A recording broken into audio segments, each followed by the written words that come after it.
বিগত এই ১৬-১৭ বছর যে তার আন্দোলন সংগ্রামে ভূমিকা, তিনি নির্যাতিত হয়েও দেশের বাইরে বসে সকল বিষয়ে তিনি একটা ঐক্যমতের জায়গায় আমাদেরকে এনে দিয়েছেন এবং তিনিও ছিলেন এই ঐক্যমতের পিছনে।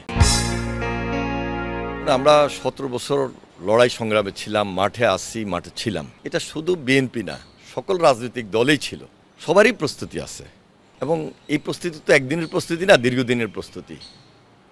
আমরা মাঠে থেকেই লড়াই করেছি এবং মাঠে থেকেই আমরা গণতান্ত্রিক প্রক্রিয়াটাকে জোরদার করব এবং সেটা নির্বাচন প্রক্রিয়ার মাধ্যমে একটা উৎসবের মধ্য দিয়ে হবে, এটা আমার বিশ্বাস। আর যেহেতু ফেব্রুয়ারির পরে রোজার পর ঈদ, এই যে আনন্দ, উৎসব, খুশি সবই তো একাকার হয়ে যাবে। আমরা সেই একাকার পর্যায়ে একটা উৎসবের মধ্যে এগোতে চাই, যেখানে জাতির একটা প্রত্যাশার জায়গা রয়েছে যে আগামীর বাংলাদেশটা সুন্দর হবে। তারেক রহমান তিনি একটা রাজনৈতিক পরিবার থেকে উঠে আসা এবং আমরা যখন ঢাকা ইউনিভার্সিটিতে ৯০-এর আন্দোলনের খুব উত্তাল মাঠে ছিলাম, তারেক রহমান সাহেব তখন থেকে কিন্তু আমাদের এই ছাত্র রাজনীতির সঙ্গে আমাদেরকে গাইড করার ক্ষেত্রে প্রচুর ভূমিকা পালন করেছিলেন।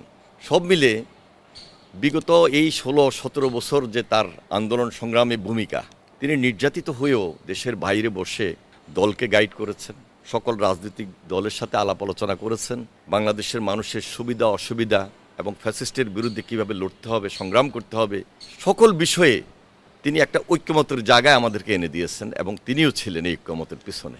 এখন ৫ তারিখের আগে আর ৫ তারিখের পরে, ৫ই আগস্টের পর উনি যেভাবে আশাবাদ ব্যক্ত করেছেন, যেভাবে দায়িত্ব নিয়ে সকল রাজনৈতিক দলকে এই অন্তর্বর্তীকালীন সরকারের সঙ্গে সমন্বয় করে একটা নির্বাচন, তার আগে বিচার, তার আগে সংস্কার, সব কিছু মিলেই কিন্তু উনি সবসময় কথা বলেছেন। ৩১ দফা নিয়ে তিনি জাতীয় ঐক্যমতের মাধ্যমে কীভাবে একটা ঐক্যমতের সরকার গঠন করা যায় সে ব্যাপারে মাঠে ঘাটে আমরা বিভিন্ন জেলায় গিয়েছি, বিভিন্ন বিভাগে গিয়েছি, বিভিন্ন পেশাজীবীর নেতৃবৃন্দের সাথে কথা বলেছি, ডাক্তার, ইঞ্জিনিয়ার, ছাত্র, যুবক, বিভিন্ন রাজনৈতিক দল সবার সঙ্গে আমরা কথা বলছি।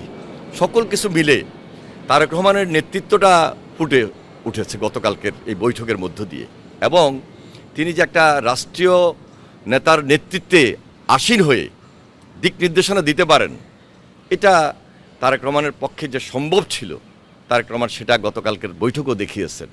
সব কিছু মিলে আমরা আশাবাদী, আমরা তার অপেক্ষা আছি। ইনশাআল্লাহ খুব শীঘ্রই তারেক রহমান দেশে ফিরবেন, তার নেতৃত্বে আমরা সবাই ঐক্যবদ্ধ থাকব, পুরো বাংলাদেশ জেগে উঠবে, জাগরিত হবে, একটা সুন্দর উৎসবমুখর নির্বাচন হবে। আমরা প্রত্যাশাই করতে পারি বাংলাদেশ জাতীয়তাবাদী দল এই জনগণের সরকারের নেতৃত্ব দেবেন ইনশাআল্লাহ। এবং আমরা বিশ্বাস করি যে একটা আনন্দ এবং একটা উৎসব এই নির্বাচনকে সামনে রেখে আরও জাগরিত হবে তারেক রহমানের নেতৃত্বে। পাশাপাশি আমি আগেও বলছি, এটা সম্পূর্ণ ওনার নিজস্ব সিদ্ধান্তের ব্যাপার, তবে ওনার একটা নিজস্ব প্রস্তুতি আছে, এই প্রস্তুতি সম্পূর্ণ করেই শীঘ্রই